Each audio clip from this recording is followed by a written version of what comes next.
Hello, Merry Christmas, Merry Christmas. My name's Old Saint Nick, or Santa Claus, and I want to wish Gustav a very Merry Christmas. Now, Gustav, you're only 5 years old, and you leave your shoes under the Christmas tree. That's a French tradition from where you live. But your dad, he leaves a sack at the end of his bed. That's what they do in England. What wonderful traditions you all have. I know that when I'm in America, I have cookies and milk. But when I'm in England, I have sherry and mince pies. Isn't it wonderful, all these different things? Anyway, I believe you're doing very well in school, and you're going to have a very wonderful Christmas this year. So I wanted to wish you a Merry Christmas from me, Santa Claus, to you, Gustav.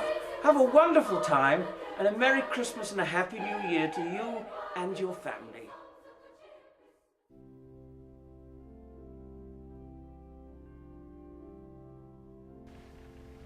I now want to read you one of my favourite stories. It's called Was the Night Before Christmas. So get yourself comfortable. There you are, get yourself comfortable. Then I'll begin. 'Twas the night before Christmas, when all through the house not a creature was stirring, not even a mouse. The stockings were hung by the chimney with care, in hopes that St. Nicholas soon would be there. The children were nestled all snug in their beds, while visions of sugar plums danced in their heads. And Mamma in her kerchief, and I in my cap, had just settled down for a long winter's nap, when out on the lawn there arose such a clatter.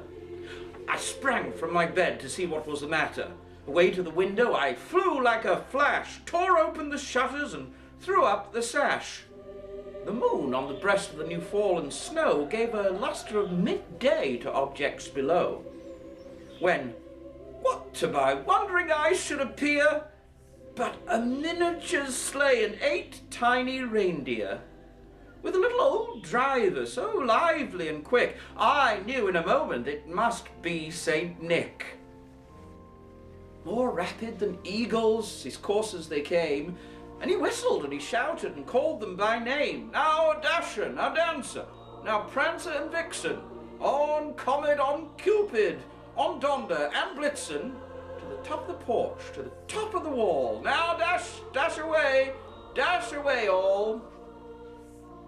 As dry leaves that before the wild hurricane fly when they meet an obstacle mount to the sky, so up to the housetop the coursers they flew, with a sleigh full of toys, and St. Nicholas too.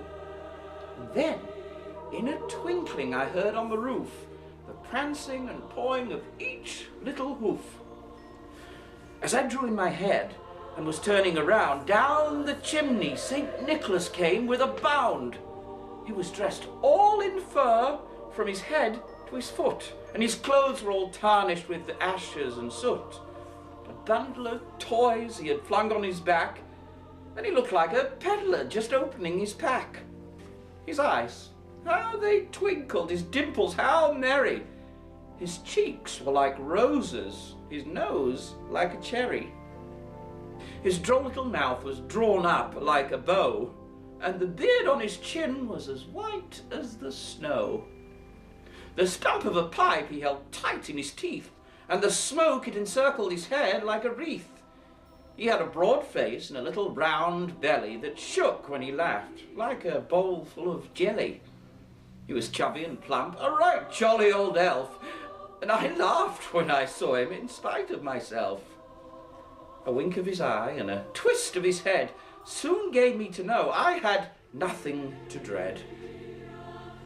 He spoke not a word, but went straight to his work and filled all the stockings, then turned with a jerk, and laying his finger aside of his nose and giving a nod, up the chimney he rose.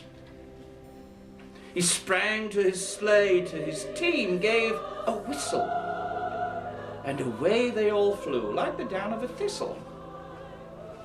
But I heard him exclaim as he drove out of sight, "Happy Christmas to all, and to all a good night."